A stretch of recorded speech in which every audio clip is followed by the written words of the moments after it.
quando eu estava pesquisando sobre a senhora, eu encontrei muita pouca coisa sobre a sua biografia, sobre a sua história mesmo. E aí eu queria saber como que foi a sua trajetória até você se interessar por teatro e lecionar e escrever sobre isso. De onde surgiu o seu interesse? Certo. Isso começou quando eu fui, em 1977, fazer uma especialização que ainda não estava, vamos dizer, consolidada. Isso no Brasil, naquela época, ainda não existiam pós-graduações na área de pesquisa de teatro consolidadas, a não ser em São Paulo.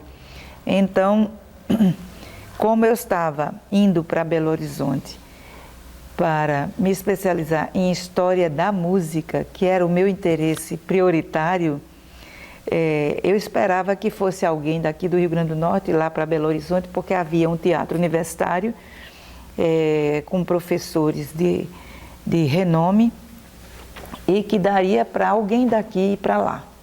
Essa pessoa não foi. Me disseram que seria um rapaz. E ele não foi. Então o chefe do departamento que estava sendo criado, o departamento de artes na UFRN, que era o professor Cláudio Galvão, ele me disse que essa pessoa não iria mais e que eu fosse até o Teatro Universitário para pegar mais detalhes sobre o curso oferecido e passar para ele, para ver se ele conseguiria que alguém fosse. E eu realmente fui ao Teatro Universitário da UFMG e lá eu me informei como é que funcionava, as disciplinas quais eram.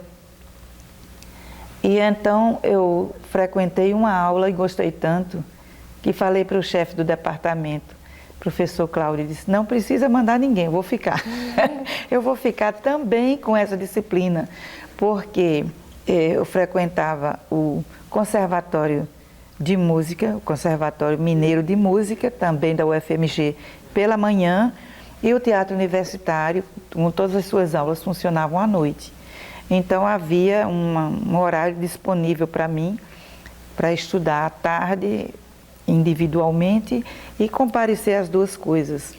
E isso foi muito proveitoso para mim, porque realmente fiquei com essas duas disciplinas e quando voltei, o departamento já criado, o departamento de artes, aqui na UFRN, fiquei lecionando essas duas disciplinas.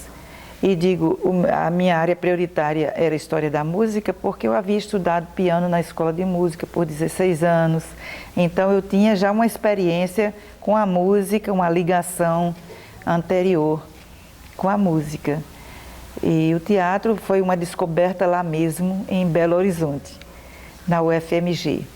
De modo que de lá para cá eu fiquei com a disciplina e posteriormente até outros professores vieram a lecionar a História da Música, eu larguei a História da Música e fiquei somente com a História do Teatro.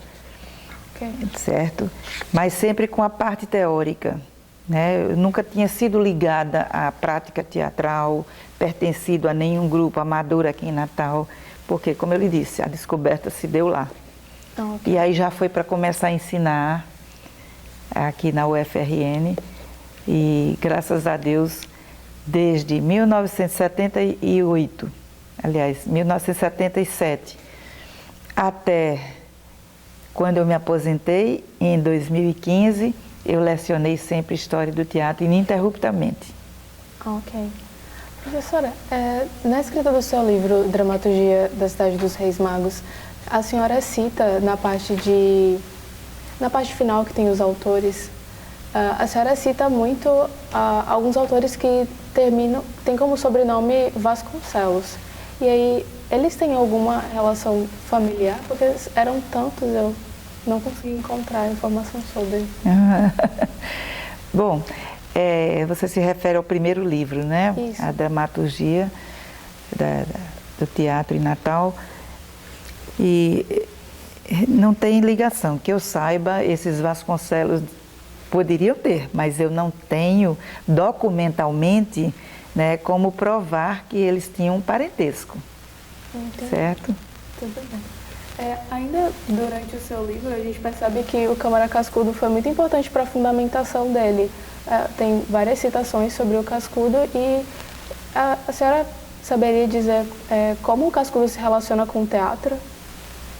Sim, ele colocou como um dos capítulos do livro dele, História da Cidade do Natal, que eu acho um livro importantíssimo, que todas as pessoas, na verdade, devia ser quase que uma leitura obrigatória para todos os natalenses e para todos os norte-riograndenses, porque, afinal de contas, Natal é a capital do estado, então isso faz com que a importância aumente e que isso se amplie, esse conhecimento deveria ser ampliado para todos os norte-riograndenses, porque é uma história muito bem contada, essa nossa história, a história da cidade do Natal, e é um livro basilar para quem quer conhecer o que é Natal, o que foi Natal e como ela se desenvolveu e que pessoas estavam ligadas a esse desenvolvimento, o que fizeram essas pessoas, né? Então, é um livro muito importante, a história da cidade do Natal de Câmara Cascudo. E Cascudo colocou o teatro como uma das instâncias importantes no desenvolvimento da cidade, né? Desenvolvimento cultural, porque era assim que o teatro realmente era tratado como um instrumento de formação do indivíduo, né? Então não era só o teatro, de um modo geral, os autores consideram como importante para a formação individual do ser humano. E então ele até se justifica. Eu tenho aqui um trecho, posso até selecionar aqui, esse trechinho que um autor, Cambi, que coloca o teatro entre as instâncias pedagógicas, ou seja, de ensino, de passagem de conhecimento, responsáveis para a formação do ser humano, mais especialmente para a formação do imaginário individual humano, né? Porque para ele cita as formas culturais épica, lírica, a pintura celebrativa como a pintura decorativa, importantes para o mundo cultural e como atores da formação do imaginário social. Mas o romance, apenas o romance, e o teatro, para ele, é que entrava como responsável na formação do imaginário, que atinge a área mais propriamente subjetiva. Então, o mais subjetivo do ser, é para isso que o teatro é importante, a formação subjetiva, e vem exercer um papel de construção do sujeito. E são termos utilizados por esse autor, né, com relação ao teatro. Então, sempre foi visto assim. E talvez essa noção venha sendo diluída nos tempos de hoje, né, que há tantos interesses, que a gente está dominado pelas mídias, né, e as pessoas não param muito para refletir, para pensar, porque todo mundo está tão envolvido em consumir informação que vira um turbilhão que não acaba, né? E aí essa parte de pensar, de fazer reflexões sobre o que cada coisa representa para a nossa formação, fica muito relegado, né? Nos dias de hoje. Então é muito importante que vocês se interessem pela pesquisa, porque a pesquisa é que vai realmente trazer um pensamento reflexivo sobre como as coisas estão sendo feitas, como elas foram feitas e também como estão sendo feitas hoje. Ok. Professora, no começo do seu livro, a senhora fala um pouco sobre o amadorismo teatral e a senhora coloca como sendo um veículo muito importante na época, porque a gente não tinha grandes companhias de teatro, então Sim. Eram aqueles pequenos grupos que de fato faziam teatro naquela época. A senhora acha que daquele período para os dias atuais o amadorismo teatral ainda é muito importante? A senhora acha que o teatro veio crescendo aqui na RN? Sim, o amadorismo é muitíssimo importante. Se não tivéssemos grupos amadores fazendo teatro, que a maioria das pessoas desconhece, de se tem teatro aqui em Natal, teatro nesse sentido de uma prática teatral. Isso nunca morreu, e se não existissem esses grupos, realmente o teatro era uma arte morta no nosso estado. Então, existe isso em Natal, existe em qualquer cidade do nosso estado, praticamente tem algum grupo de teatro amador. E essa arte está bem viva, embora ela precise sempre de recursos, como a arte em geral precisa de recursos financeiros para realmente ser exercida e ser praticada, e para se mostrar, porque a finalidade sempre é mostrar, é apresentar, né? Então isso demanda alguns recursos, e apesar disso os grupos continuam trabalhando. De modo que está sempre vivo, e esses grupos foram e são importantes. Okay. Professora, a senhora conseguiu encontrar material sobre esses grupos amadores? Eles são registrados em algum lugar? Ou eles apenas escreviam as peças que eles produziam, e isso serve para comprovar a existência do grupo? Como é esse processo de identificação dos grupos amadores? Olha, que eu saiba, a gente não tem uma organização ou uma entidade que cadastre a criação de grupos, e os grupos que continuam atuando. A gente, do meu ponto de vista, assim, eu não tenho conhecimento de que exista uma entidade responsável pelo cadastro de criação e de acompanhamento dos grupos teatrais.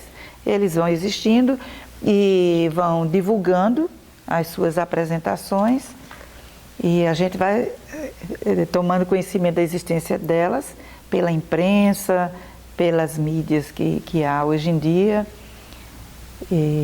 É assim que tem funcionado. Ok.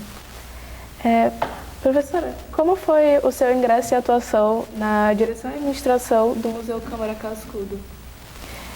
O museu chegou a mim porque eu exercia a atividade, na verdade, um mandato de vice-diretora do Centro de Ciências Humanas, da UFRN. E nessa condição, por ser uma pessoa ligada à arte, à cultura, me foi pedido que eu assumisse a presidência de uma comissão que detectou a situação que estava sendo vivenciada pelo museu, que era uma situação de decadência, estava se distanciando do papel importante e decisivo que teve no início da UFRN, de criação da UFRN. Eles estavam um tanto estagnados, e então o reitor da época, que foi o professor Ivonildo Rego, criou uma comissão para fazer um diagnóstico e de apontar soluções a respeito do Museu Câmara Cascudo, que estava passando por uma situação crítica em termos de participação na própria vida universitária e também de produção. E então eu fui me reunir com os integrantes dessa comissão, e esse já me criou um primeiro vínculo com o Museu Câmara Cascudo. Anos depois, eu fui nomeada para dirigir o museu, uma vez que minha formação é de História, eu sou graduada em História, e sempre lidei com arte e cultura dentro da universidade. Depois desse cargo, eu também assumi a direção do Núcleo Câmara Cascudo.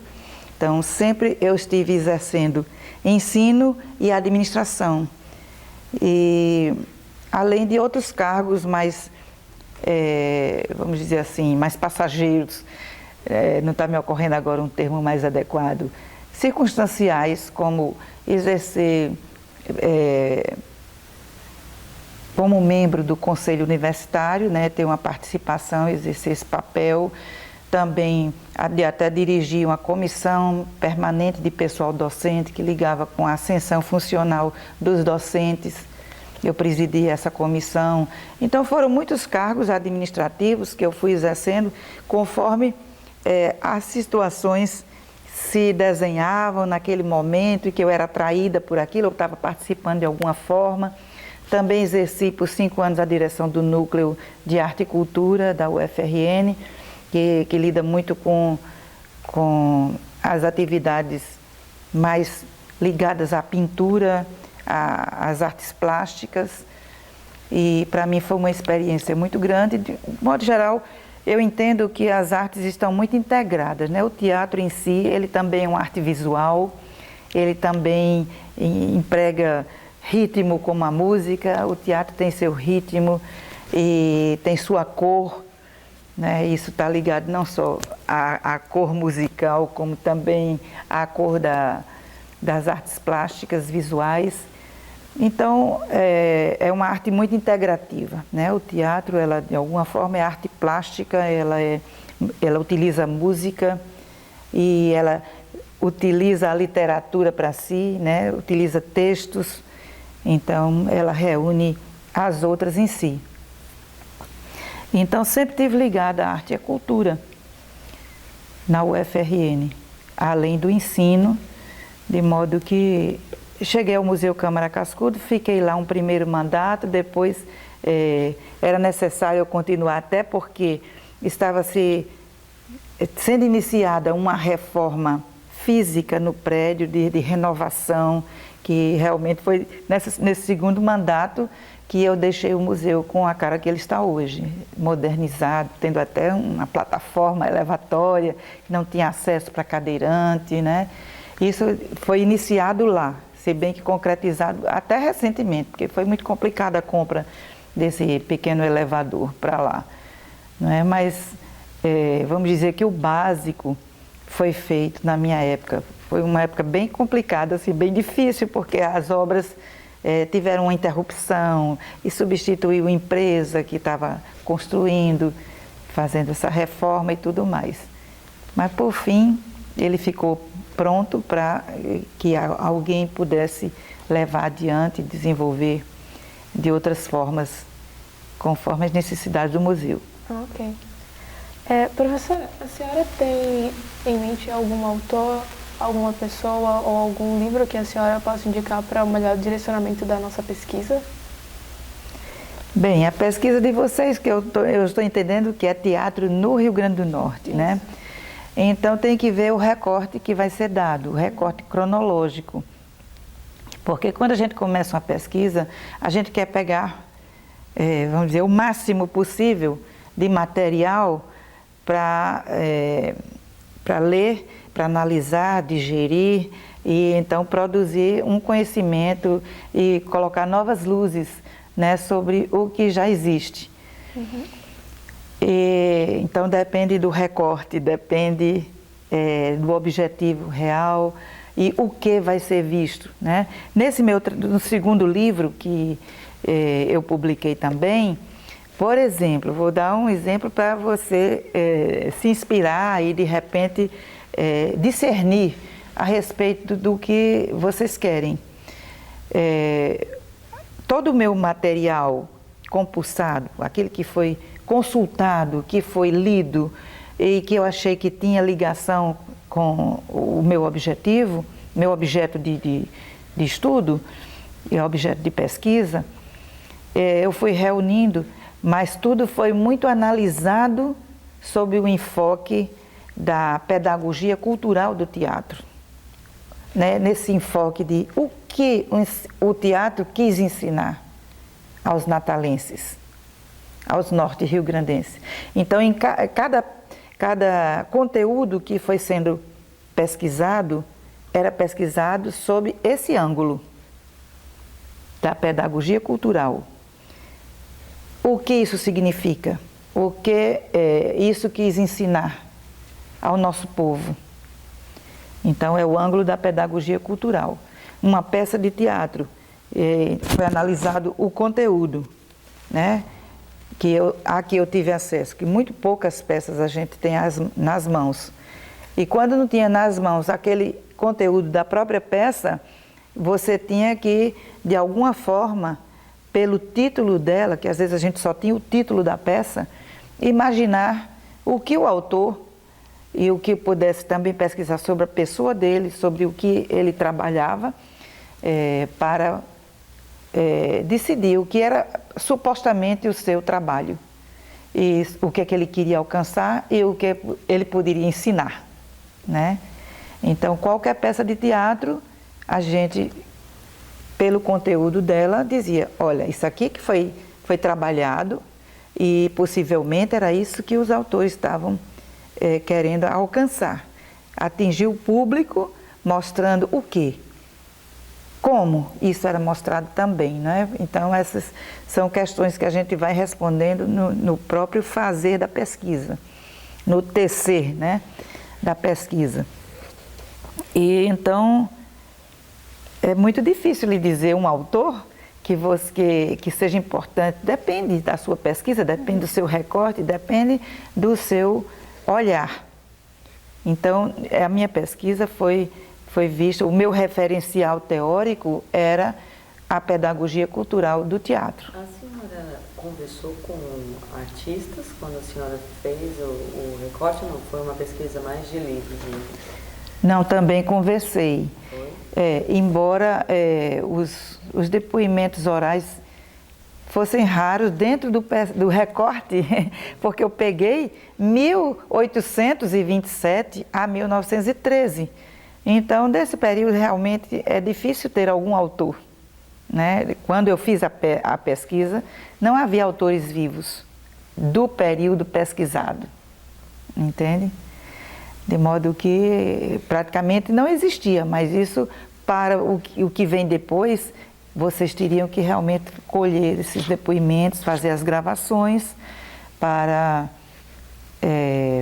complementar o que vocês encontrarem impresso, né? Porque a pesquisa, o depoimento oral em pesquisa hoje é muito valorizado, né? Antigamente se negava isso, né? Antes dos anos 30, porque só com a nova história surgida na França, principalmente na França, com uma pesquisa feita dentro da perspectiva da história nova, é que se começou a utilizar também o depoimento oral.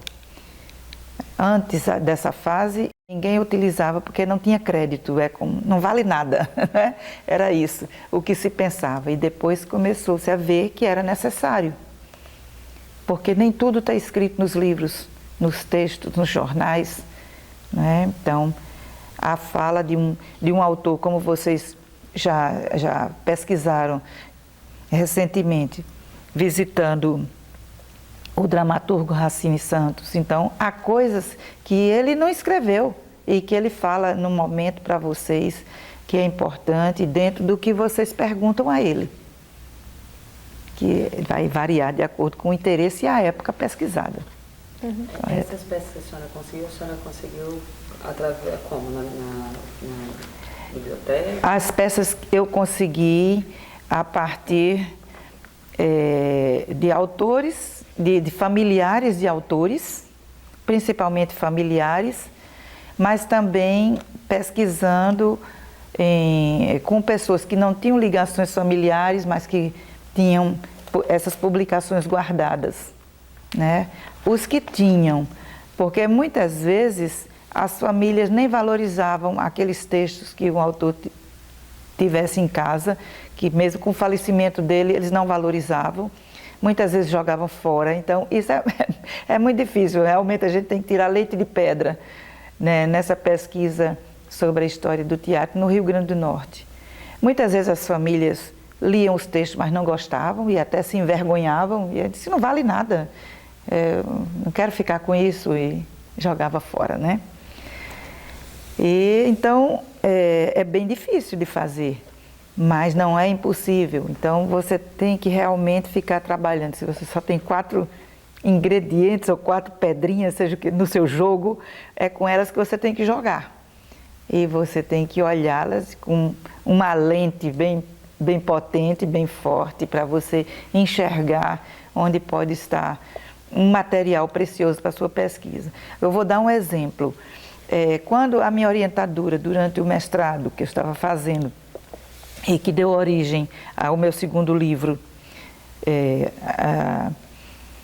a professora Marta Araújo me indicou alguns livros sobre o Rio Grande do Norte para eu ler. Um deles foi A História da Guerra do Paraguai. Não, desculpe, o título era O Paraguai, O Rio Grande do Norte na Guerra do Paraguai, de Adalto Câmara. Aí eu disse, professora Marta, me diga, o que pode ter a Guerra do Paraguai a ver com o teatro em Natal? Eu fiquei assim, será que é necessária essa leitura? Eu estou com tanta coisa para ler. Ela disse, eu não sei se vai ter alguma ligação, mas você tem que ler para poder ter certeza de que pode descartar esse livro, ou não. E então, na leitura desse livro, O Rio Grande do Norte na Guerra do Paraguai, eu achei um dado precioso.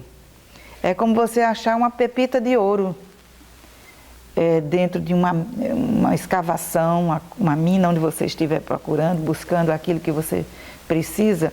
Às vezes é uma linha, mas uma linha é muito importante quando você não tem nada. Entendeu? Um texto mínimo. Você não tem nada, mas você já tem alguma coisa, aquilo é mais um que você vai garimpando, é como realmente um trabalho de mineração. Você vai garimpando a areia até você descobrir alguma coisa importante, que vale a pena e que seja importante para o seu trabalho. Então, nesse livro eu achei uma fala de um personagem de uma peça e que foi colocado por Isabel Gondim, que teve 2 irmãos que morreram na Guerra do Paraguai. E ela escreveu a peça em cima da experiência familiar de ver perder 2 entes queridos numa guerra distante, muito distante do Rio Grande do Norte, mas que foram jovens que eram chamados os voluntários da pátria, que foram para a Guerra do Paraguai de todos os municípios do Brasil. Se dirigiram para esse local da guerra, onde se passava essa guerra entre o Brasil e o Paraguai. E então, nesse livro está lá, o nome da peça, O Sacrifício do Amor. É o amor pela pátria, porque eles foram lá e eles se sacrificaram pelo Brasil, né? Participaram disso. E apenas uma fala, ela reproduz no seu texto, que foi colocado no livro de Adalto Câmara, sobre a Guerra do Paraguai. E então, Isabel Gondim coloca uma fala, e nessa fala está mostrado como que se deu o sacrifício do amor, que era como eram arrebanhados os jovens, os rapazes, para ir para a Guerra do Paraguai, que naquela época o Brasil nem tinha um exército devidamente constituído em todo o país. Então, iam pessoas muito despreparadas para lutar numa guerra como essa. E então, eles pegavam os rapazes, muitas vezes, meio que de surpresa. E ali pegava e disse, agora você vai ser voluntário da pátria. E é como que você pegar uns passarinhos num alçapão. E assim foi feito no final de uma peça de teatro que os rapazes estavam assistindo. E dali eles já saíram para um quartel militar e foram encaminhados, iam de navio, né, para o sul do Brasil até chegar lá no local da guerra, que era chamado teatro de guerra, né? Os militares, os estrategistas costumam chamar assim o local onde a guerra acontece, né? E então, nesse livro eu achei esse dado, não passa de meia página, mas é super importante e isso entrou na minha pesquisa e na publicação do meu livro. Licença, na parte do livro, onde a senhora fala sobre os primeiros teatrinhos de palha, a senhora conta que um foi queimado.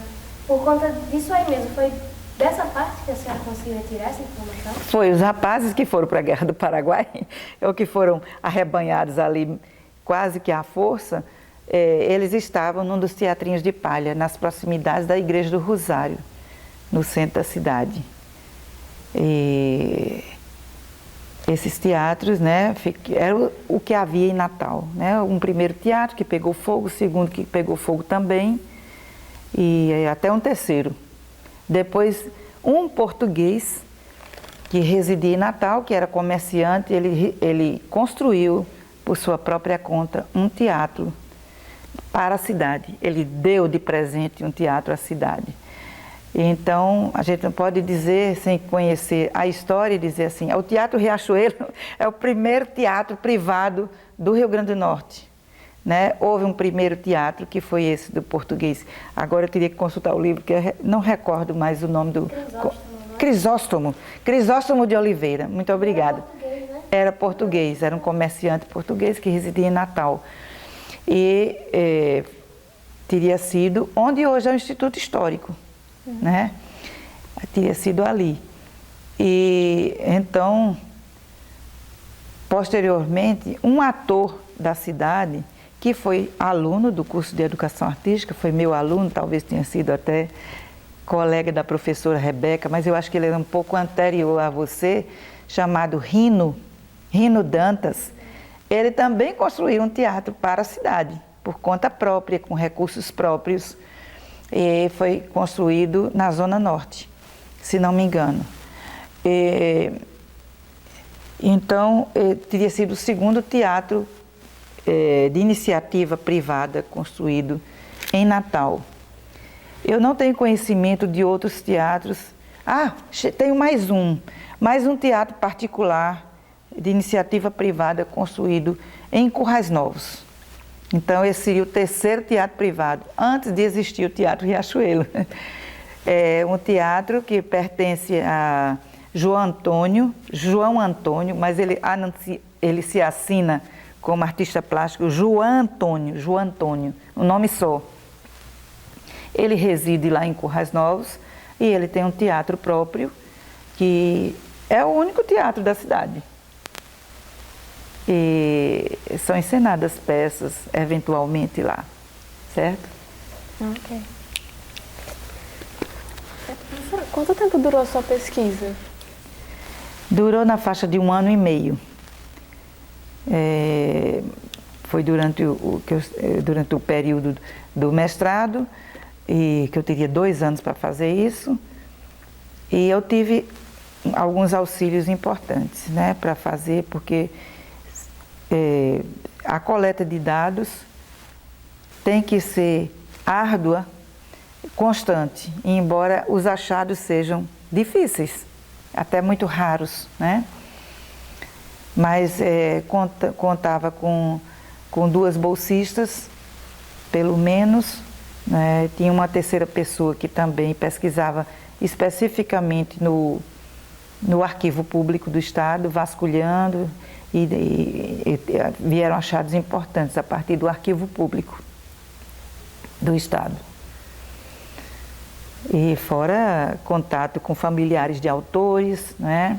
Livros que a gente ia encontrando, os dados, livros de autores do Rio Grande do Norte, da história do Rio Grande do Norte, e arquivos outros, como o arquivo do Teatro Alberto Maranhão, se bem que no meu recorte cronológico utilizei poucos dados a partir do arquivo, mas o arquivo está lá, não é? E desde que o Teatro Alberto Maranhão foi fundado, inaugurado em 1906, até a época em que o antigo diretor estava lá,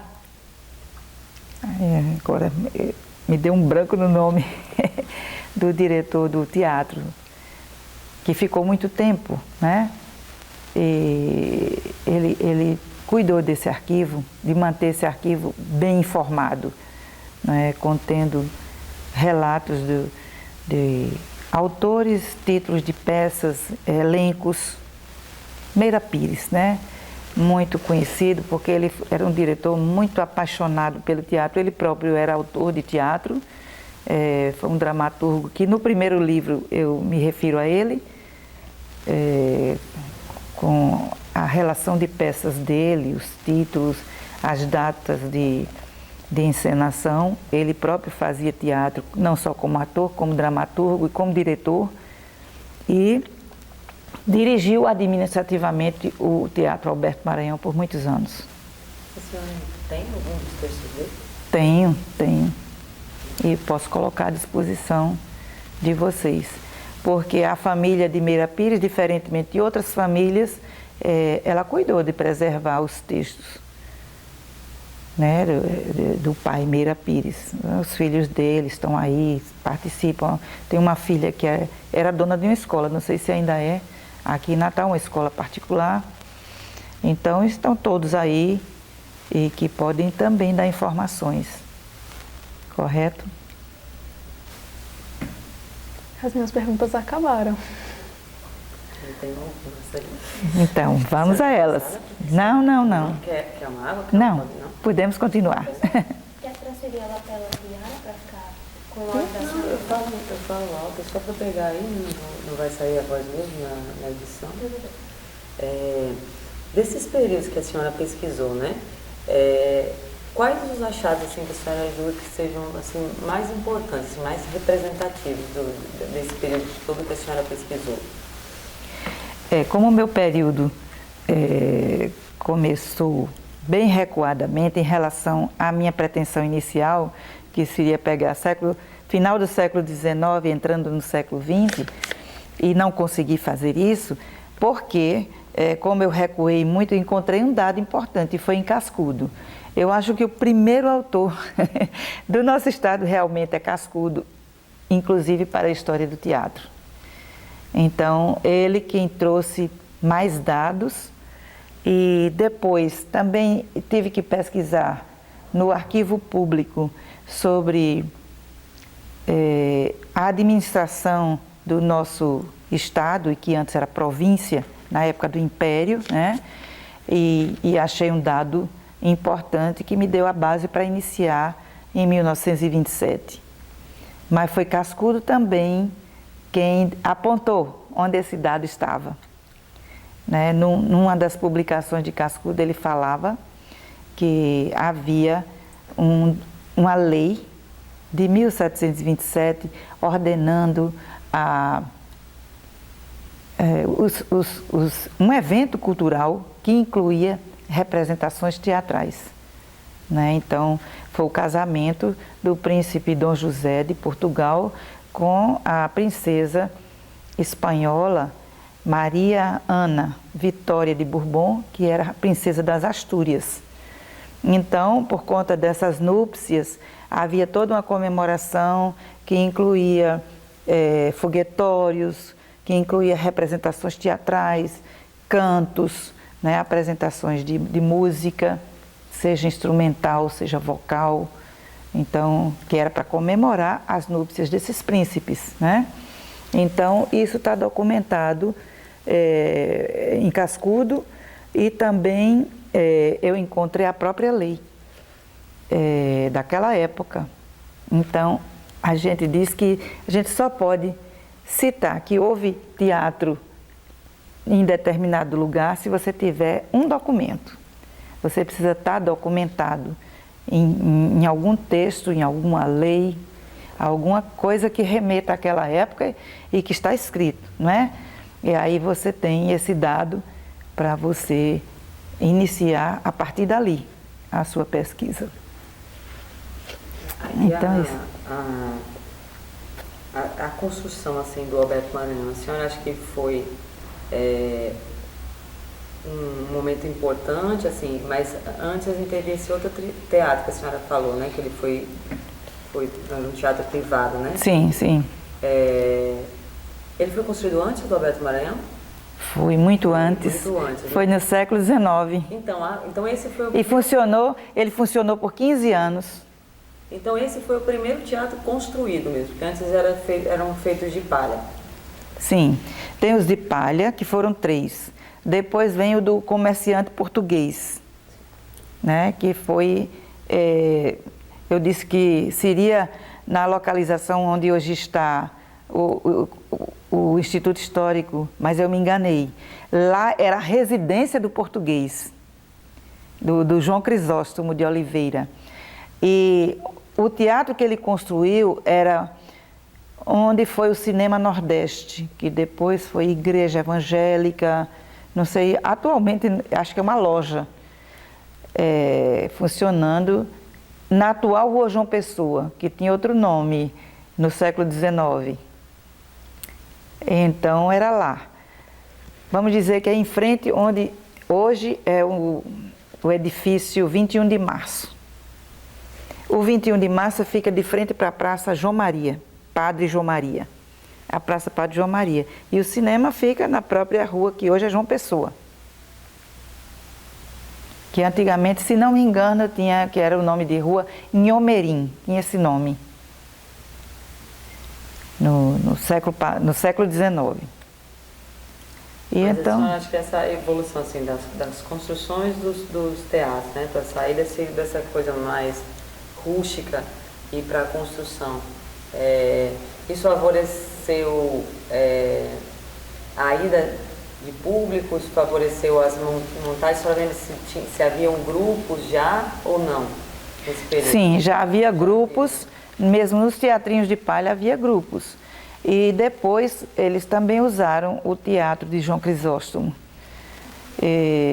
Mas vamos dizer que como era um teatro mais bem construído e também era um teatro considerado elegante, era um espaço elegante da cidade, né? Então a sociedade local e as pessoas mais bem conceituadas, que ocupavam cargos, elas frequentavam esse teatro. Muito bem. E esse teatro foi importante para a cidade, não só por receber as companhias que vinham aqui de navio, as companhias nacionais e internacionais também, que vinham aqui. Também foi importante esse teatro porque ele era o local público onde se faziam os discursos das campanhas pela abolição dos escravos e também pela proclamação da República. Então, era um espaço artístico, mas um teatro político também, nesse sentido de abrigar esse tipo de atividade. Importante para uma cidade que não tinha outro espaço, não dispunha de outro espaço. Isso se fazia muito mais em locais assim, onde as pessoas podiam se reunir, se sentar ou acompanhar em pé, mas estavam ali reunidas para escutar alguém, numa época que não havia rádio, sequer havia rádio. O rádio é uma coisa muito posterior, é uma coisa, não sei situar muito bem o início do rádio aqui em Natal, porque nunca fui muito focada nisso, né? Minha pesquisa era outra.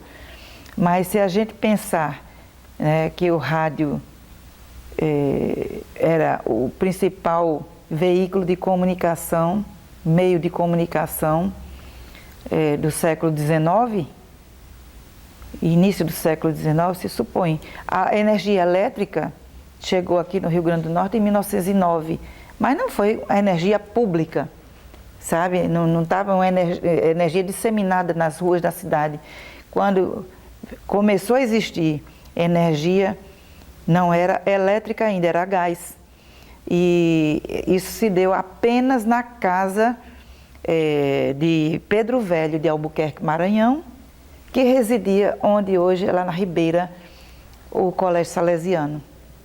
Ali, o núcleo antigo do Colégio Salesiano era a casa de Pedro Velho de Albuquerque, Maranhão. Então, ele era um comerciante, também fazendeiro, e era uma pessoa importante. E quando veio aqui, o presidente Afonso Pena ficou hospedado na casa de Pedro Velho.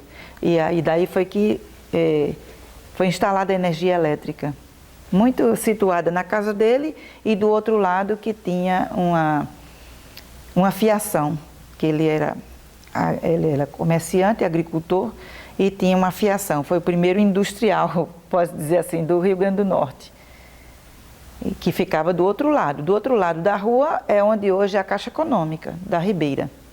Eu acho que se chama lá Agência Potiguar, mas não tenho certeza.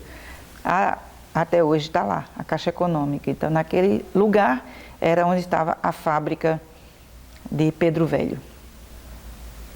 Certo? e onde existiu a energia elétrica. E então a cidade, o resto da cidade ainda não tinha. Depois foi que foi colocado, foi estendido às casas e ruas da cidade. Então, um teatro como o de João Crisóstomo, que funcionou por 15 anos, foi muito importante para a vida cultural, social, política de Natal. E do Estado, como, por extensão, também era do Estado. E aquilo que a senhora estava me falando sobre a influência francesa, né? Que eu percebo que foi bem significativa, assim, aqui, né? A senhora pode falar um pouquinho sobre isso, sobre essa influência, né, na produção teatral também? Sim.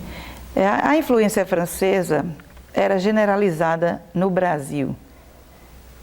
Então, o Rio Grande do Norte não estava fora disso.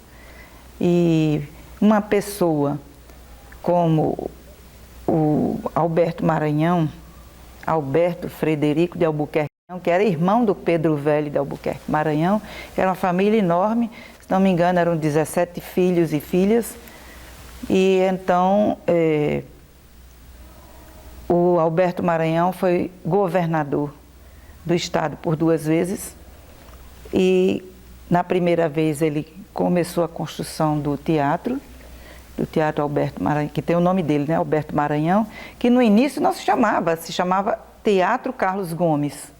Posteriormente, nos anos 50, e muito por uma campanha feita pelo teatrólogo Meira Pires, foi que mudou de nome. E ele quis homenagear Alberto Maranhão. Porque Alberto Maranhão não foi só para o teatro, ele não foi apenas um político e um governante do Estado. Ele foi também uma pessoa que tinha senso estético e que tinha vontade de estimular a prática teatral no nosso estado. Então, ele foi governante exatamente nessa época, tem a ver com, agora respondendo sua pergunta, para situar historicamente a época em que ele viveu, que ainda havia essa influência francesa na cultura de um modo geral. E o nosso teatro recebeu peças de ferro feitas na França, né? E ele foi muito criticado porque estava investindo num edifício que resultou muito caro para o Estado, quando havia outras necessidades, né? Outras prioridades. Mas se a gente, examinando a essa distância da história daquela época, você vê que se Alberto Maranhão, contra tudo e contra todos, não tivesse construído o Teatro Alberto Maranhão, até hoje o teatro não teria sido construído. A gente não teria teatro, nem aquele que infelizmente está fechado há vários anos, por descaso dos nossos atuais governantes, ou mais recentes governantes, não é? Então, Alberto Maranhão teve esse grande mérito. Até hoje, o teatro Alberto Maranhão é o único teatro público que temos no Rio Grande do Norte. Desculpe, Mossoró que me desculpe, tem teatro público lá e atuante. Mas até ser construído o teatro em Mossoró, o teatro que pertence à prefeitura, nós não tínhamos um teatro privado com as dimensões do Teatro Alberto Maranhão, que ele inicialmente começou menor. A feição que ele tem hoje foi numa reforma feita no 2º mandato de Alberto Maranhão. Então, ele era ligado ao teatro, não só por construir um prédio físico, um edifício, né?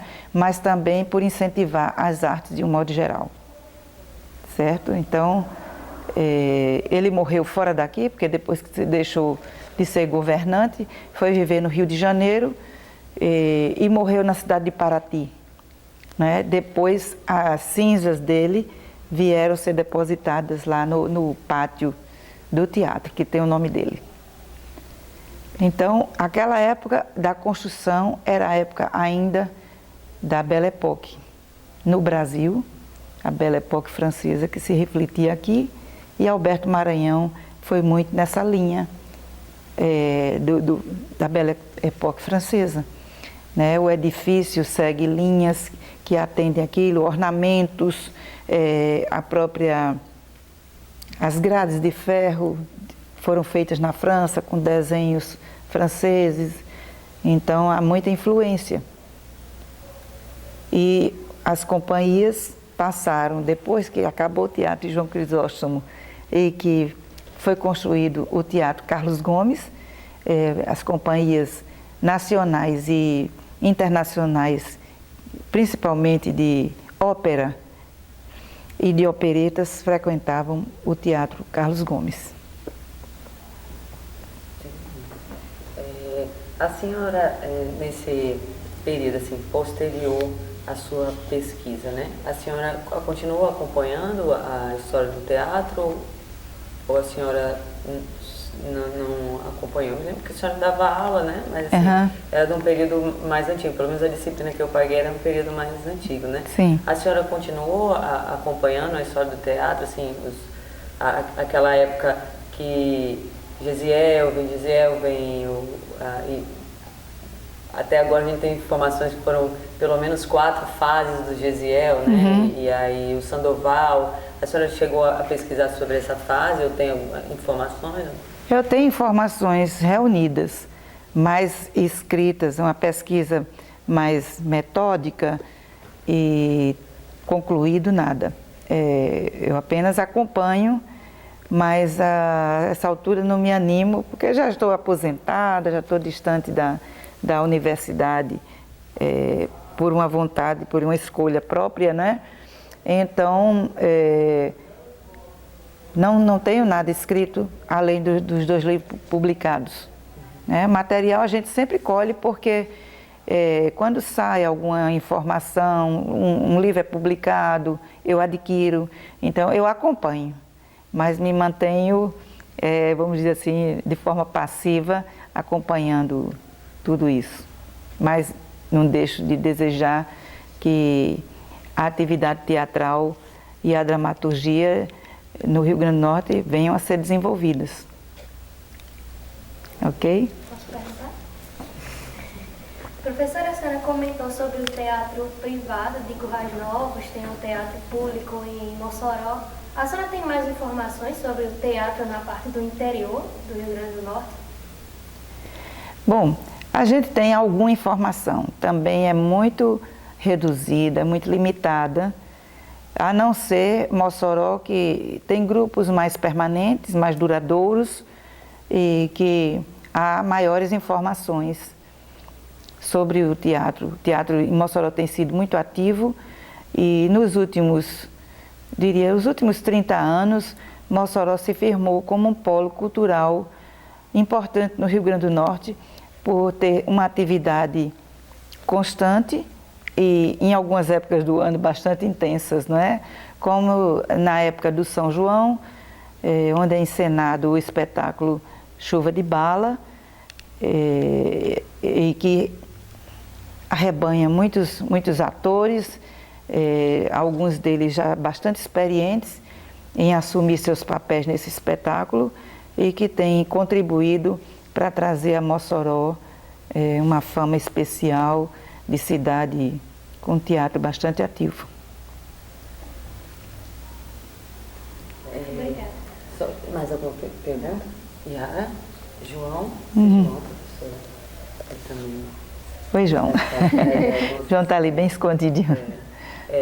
Então, assim, para fechar, a senhora tem algum ponto que a senhora queira falar? Assim, o que eu tenho curiosidade, assim, né, como fui sua aluna, assim,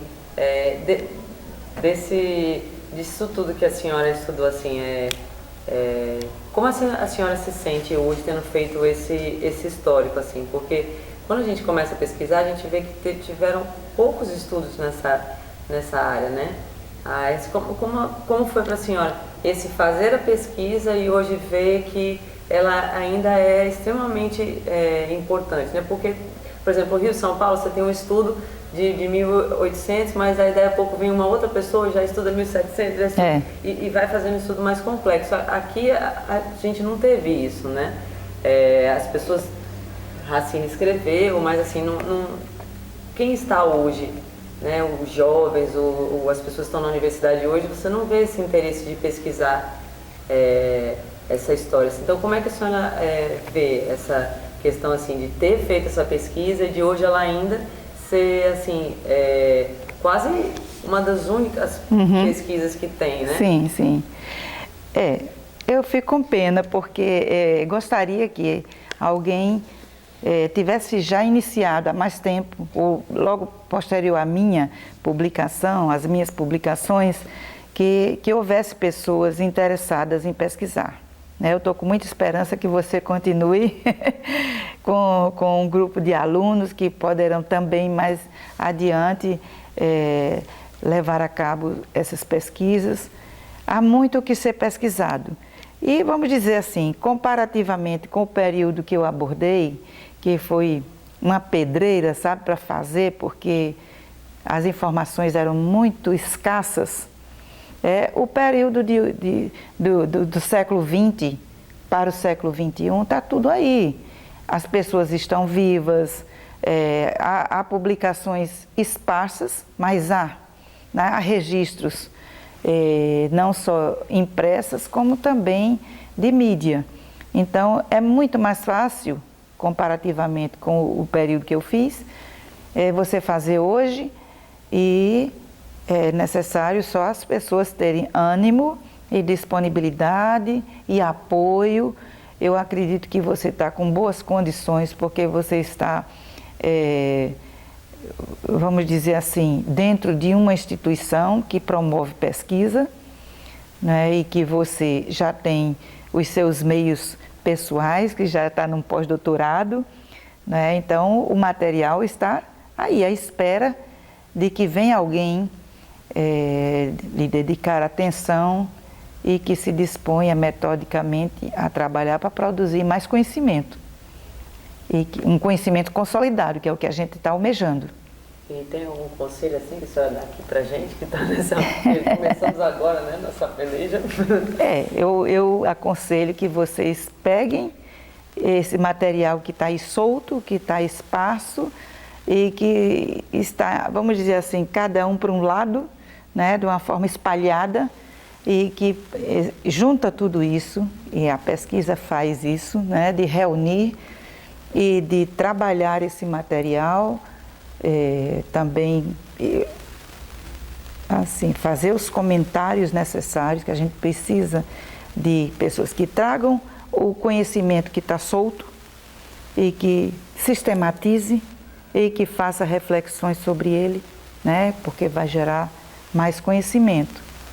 Então, eu estou com muita esperança que isso ocorra com vocês, né? Aconselho que comece e que conte com pessoas como eu, como Racine, como tantos autores, né? A gente tem os professores Marcos Bulhões, Macários, do teatro, que estão fazendo teatro até hoje e que podem também fornecer materiais a respeito dos trabalhos que eles desenvolveram. Então, mãos à obra, literalmente. Ok, professora, muito obrigada. Pra gente Por nada, estou à disposição para fornecer material para vocês também do meu acervo privado. Muito obrigada. Obrigada. Parabéns a você. Obrigada, professora. Foi uma honra ter a senhora aqui. A gente muito obrigada. Muito, né, os meninos todos. Foi incrível. Né? Disponham, viu? E assim, a gente como professora, né, vê os meninos que estão no ensino médio, eles são todos alunos de ensino médio, né? Lendo os livros da senhora, vendo as questões da história do teatro, né, enfim. É muito bacana também, né, porque significa Obrigada. que se essas pessoas... Pode, acho que já terminou aí, né? Só para depois a gente corta. Porque significa também que isso pode dar um novo fôlego também, né? Sim, sim. Porque... se alguns deles vão estudar teatro, então eles vão continuar... Disponha do meu acervo, vou colocar o que puder na sua mão para você formar esse acervo de mídia, né, o acervo digital. E aí a gente vai trabalhando, em casa, mas assim, só acompanhando, mas eu achando material também. Eu tenho muito material meu guardado, material acadêmico, tenho material avulso, disperso, às vezes eu acho os recortes de jornais bem antigos, entendeu? Então, eu tenho já uma pasta que eu tenho separado algumas coisas. Eu acho até bom passar isso para você, não é uma coisa que eu vou lhe emprestar, não, eu quero lhe doar. Eu quero... Meu coração, professor, não faz isso não, que é fraco. Eu quero lhe doar, porque eu não tenho interesse mais de continuar.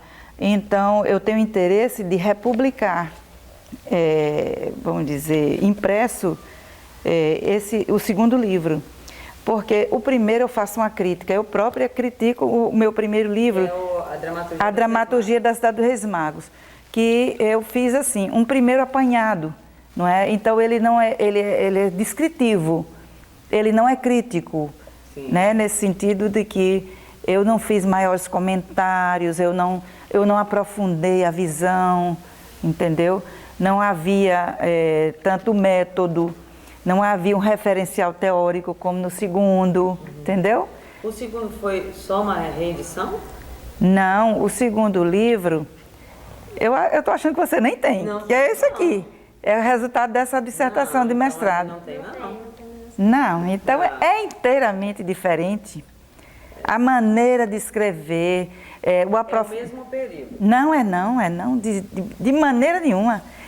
O segundo livro... É porque eu não trouxe, eu só tenho um exemplar, né? A capa dele é amarelinha e tem umas perninhas andando numa corda bamba. Não temos, não? Nossa, então é difícil, porque por isso que eu quero publicar, porque não existe mais. Se a senhora disponibilizar ele para a gente escaneia, devolve o livro para a senhora e devolve o arquivo escaneado também, porque aí a senhora fica com ele... Digital, né? Digital. Acho que é a melhor forma da gente guardar, né? Os livros, né? A gente não tem esse livro, não. Pois não então. Nossa, vocês estão com o primeiro, que é um... Isso, esse é o... Todos os dois são finos, porque você sabe que a gente espreme para tirar alguma coisa, né? Dessa área que as informações são muito escassas. Pois é, esse aqui que eu fui pesquisar a partir de 1827 e parei em 1913. E o século XX, que eu queria avançar muito, eu não consegui, porque eu fiquei pesquisando um tempo muito mais antigo, que a gente nem sabia que tinha teatro e que tinha. Entendi. Entendeu? Aí eu fui pesquisar, mesmo que você pesquise e não ache nada, foi pesquisa. Né? E levou tempo. Mas você sabe que naquele período você não achou nada. Pelo menos eu não achei nada. Eu já vasculhei tudo. Só se você for pesquisar de novo e você tiver sorte de encontrar. Entendeu? Mas no que eu pesquisei, não havia. Então, houve em 1727, eu tenho documentadamente essa data. Então e depois primeiro é de 1727. E depois não tem nada, até que comece os anos 1800. Entendi. Ai, professora, a gente não tem... Então eu vou passar para você esse arquivo, para você então colocar, como é que você fala, escaneia. Isso, eu escaneio e envio para a senhora já o arquivo em PDF, escaneado já. Sim. Né? Que a gente, quando escaneia, né, toma um arquivo em PDF. Aí a gente Pronto, é isso.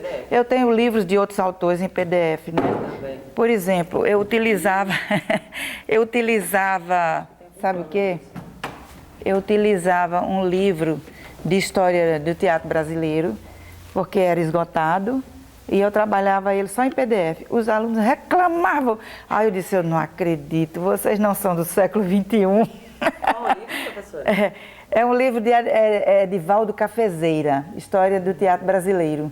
Não me é estranho, não. Então acho que eu já... Porque foi depois de sua turma que eu comecei a adotar. É um livro que eu gosto muito, agora é esgotado. Então, como a maioria dos livros não eram reeditados, eu resolvi adotar esse em PDF. Sim. Não é? Eu posso lhe passar também. Mas existe, se você for procurar, você encontra o livro dele. Né? Mas na medida do possível que eu puder passar logo para você, eu passo. Se forem muitos arquivos, eu posso ir até lá, levar um... Como é que chama? Um pendrive? Maior né? Maior que pendrive, né? HD externo, né? Um HD externo. E a gente copia as informações todas de uma vez, então não tem que ficar... Porque por e-mail, dependendo do arquivo, ele vai ter que enviar vários e-mails. Mas o livro de cafezeiro você pega mesmo da internet. Já tem. Tem tranquilamente, com facilidade. Viu? É um livro que você já tem que começar a ler dentro do período que você escolher, como recorte. Né? Na realidade, a gente tinha pensado em começar a pesquisa a partir do fim do livro, segundo, a dramaturgia dos Reis Magos. Lá na dramaturgia, anos 50. Pronto, a gente tinha pensado em começar dali. Mas aí, quando a gente começa a ler o livro, começar dali a pesquisa histórica, porque a senhora já pesquisou até ali, digamos assim, né? Então, o nosso primeiro passo seria pesquisar posterior àquilo, porque já existe um estudo daquele período. Depois, se for necessário, a gente até retornar. Bom que você tome contato com esse livro, o segundo livro, porque pode ser que você retome a partir de... Eu terminei em 1913, aí você pegaria 14. Entendi. Entendeu? Mas o material que a senhora tiver para disponibilizar, aí esse aí é a qualquer tempo, porque a gente vai fazer a biblioteca virtual, então a gente disponibiliza... E até outros podem pegar, né? Isso, exatamente. Que tem um caráter didático mesmo, né? Assim, da pessoa poder acessar, ver como era, né? Colocar sessões, sonhotom, a entrevista da senhora lá e os textos, o livro vai ser ótimo. Disponibilizar, a gente deixar disponível no site, aí a gente deixa disponível lá na sua aba, então a gente pensou assim, em criar o site com aba, sabe? De cada pessoa. Olha, se vocês fizerem isso, vai ser um projeto maravilhoso de executar, porque a UFRN em si não pensou nisso, não é? Então, vocês estão tendo um pioneirismo de tomar essa iniciativa, né?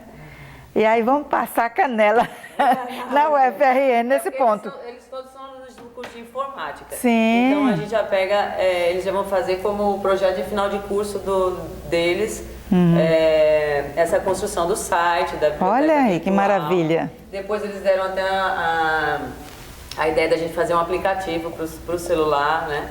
Sim. Porque os jovens, né, eles têm muitas ideias. É bom trabalhar com eles. Claro, porque os recursos estão aí, né? Esses de mídia. E aí você vai tendo ideia. Olha, isso aqui funciona, né? Nesse instrumento, assim, assado. Exatamente. Não é? Vocês que sabem como utilizar melhor o material disponível. Exatamente. Agora, na UFRN, eu acho que está problemático também, né? Porque os professores, a sua maioria, estão vindo de fora. Esses professores que vêm de fora, a possibilidade de eles quererem olhar para o Rio Grande do Norte... É mais difícil. É mais difícil. Embora, assim, teve uma professora nova que chegou lá e que ela disse que queria ter maior contato comigo. Ela chegou, eu cheguei a conversar com ela pelo menos 2 vezes, mas depois parou essa busca, né? Aparentemente, pelo menos até me alcançar, para mim ela parou um pouco. Eu não sei se Milena? Talvez, eu não me lembro bem. Porque foi uma sobrinha minha que tem amizade com ela, no Rio de Janeiro, ela é do Rio. E aí lá no Rio de Janeiro, ela falando que eu pesquisava, minha sobrinha falando que eu pesquisava sobre teatro em Natal, foi que ela se interessou. Depois eu passo o nome dela para você. Agora tem que ver aqui no celular. Não tem que não. Viu? Sem problema. Mas ela não acessou mais. Entendi. A senhora colocou ela pelo WhatsApp. E eu não cheguei a passar para ela nenhum material sequer, entendeu? De modo que vocês vão passar na frente, com certeza. Estou com essa esperança. Vou apostar em vocês, nesses cavalinhos da corrida de cavalos.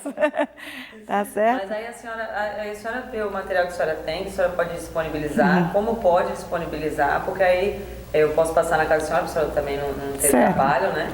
Aí eu passo lá, pego o material, depois devolvo para a senhora, o que a senhora quiser que a gente devolva. Eu vou então começar a separar tudo. Certo. Para você ir lá ver. Pronto. Aí você vê o que começa a levar primeiro. Pronto. Combinado. Viu? Eu estou numas arrumações para essa casa para a qual me mudei em 2000. Eu disse, eu estou cumprindo vamos dizer, uma maldição, entre aspas, do funcionário da empresa de mudança. uma empresa antiga, não sei nem se existe aqui em Natal mais, chamada Graneiro, é uma empresa nacional, né? E tinha escritório aqui e tudo. Eu contratei essa empresa e um dos funcionários que estava carregando minha mudança disse: a senhora tem tanto papel, a senhora vai levar 10 anos para arrumar isso aqui. Menina, pois não é que já vai fazer 10 anos mesmo? Até hoje eu não consegui me livrar. Foi a maldição dele. Aí eu me mudei em 2010, nós estamos em 2019, né? E eu ainda tenho muito papel para jogar fora, claro, uns para conservar e outros para jogar fora. Porque a gente vai guardando muita coisa, né? Sim. E tem que ver o que realmente interessa, o que não interessa ficar. Né? Eu tenho muita coisa, material das minhas viagens, que eu sempre viajei muito com meu marido. Viagem para o exterior, aí coisa de teatro de outros lugares, aí eu trazia, né? Aí tem muitas lembranças dessas viagens. Mas material acadêmico tem demais. Tem as muito. Peças, assim, pra gente também é interessante poder disponibilizar. E as peças, né? eu tenho um acervo de peças. Como é o nome dele? Tem uma rua com o nome dele, o Meira Pires. Meira Pires. Eu descobri que tem a rua do lado do Cidade Jardim, chama Teatrólogo Meira Pires. Ah, é? É aquela que fica entre o Cidade Jardim e o Posto. Tem uma rua aqui. Oh, eu não sabia não. Teatrólogo Meira Pires. E é perto da minha casa. Pois. A senhora mora ali perto? Eu moro no Conjunto dos Professores, onde tem a igreja de Santo Agostinho. Sei. Na Praça do Conjunto. O Conjunto é colado com o campus, né? Isso, ele começa ali e vem até a Roberto Freire. Sim. Então é bem perto. Praticamente. É perto. Legal. Pronto. Aí a senhora depois dá uma olhada assim, nessas peças, se a senhora encontrar no material da senhora. Aí a gente também escaneia, se a senhora quiser... Olha, eu acredito até que dessa época que vocês vão pesquisar, aí anos 50, 60, até 70, encontra alguma coisa, porque Meira Pires foi diretor do Serviço Nacional do Teatro. Então teve um tempo que ele morou no Rio, não sei se ele chegou a morar no Rio de Janeiro, morava, acredito que sim. E ficou dirigindo o Serviço Nacional do Teatro, que sempre publicava, né? Tinha a revista do próprio SNT, e as peças dele, por isso que foi mais fácil, porque por ele ter exercido essa função administrativa lá, ele publicou as peças dele. Não é? E teve essa facilidade, porque você sabe que até hoje aqui em Natal, você rapidamente, você imprimir um livro, publicar um livro, não é fácil, né? É um trabalho que demanda 1 ano pelo menos. Porque são providências, as idas e vindas. Vai, ficha né? catalográfica, você muitas vezes, o editor, como no caso lá do Sebo Vermelho, ele se interessar também, ele tem uma fila, né? Ele tem já outros projetos na frente. Então não sai assim na hora que você quer. Nem que você tenha o dinheiro para você investir ali, não sai na hora que você quer. Você tem que esperar alguma coisa. Né? E aí, muito bem, vamos levando e vamos nos mexer, né? Não? Está sendo bom para mim também, porque eu de alguma forma vou me mexer. Sim, não é? Uma coisa que estava quieta, parada, passiva, então agora a gente vai botar para frente. Porque isso, às vezes eu falo para eles, né? Falo para os colegas também, assim, como os professores eles movem a gente, né? Que talvez a senhora nem saiba, mas isso já me moveu desde a época que eu paguei disciplina com a senhora. Ah, né? Que bom. É um movimento que ele continua. Se não foi ali naquele momento, mas ele foi sendo... Estava guardado, né? Estava guardado aqui, tá vendo? E aí agora que bom. está tendo esse momento, né? Pois é uma alegria para mim. Me moveu a vida inteira, estou movendo agora a senhora. Mas é essa ligação, né, de professor com aluno, que depois daqui a 30 anos vocês vão ver que ela foi um elo importante nessa cadeia, né? Dos fatos da vida e para onde a vida vai levando a gente, né? E quem participou dela, quem ajudou. Exatamente. Não é não? Quem teve influência, né, decisiva ali para você. Pois é. Beleza.